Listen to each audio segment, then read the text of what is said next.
Assalamu Alaikum. In this video, I will show you how to insert double underline to text in Microsoft Word. Let's get started.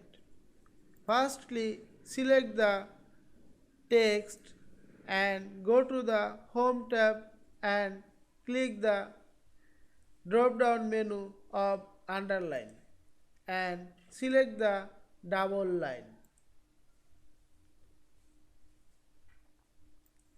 Just select the text and go to the drop down menu of underline icon and select double underline.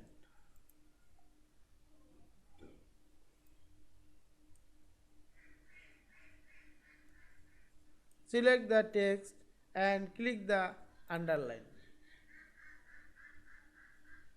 If you remove this underline, want to make the single, just select the text and click the drop down menu of underline icon and click the single underline.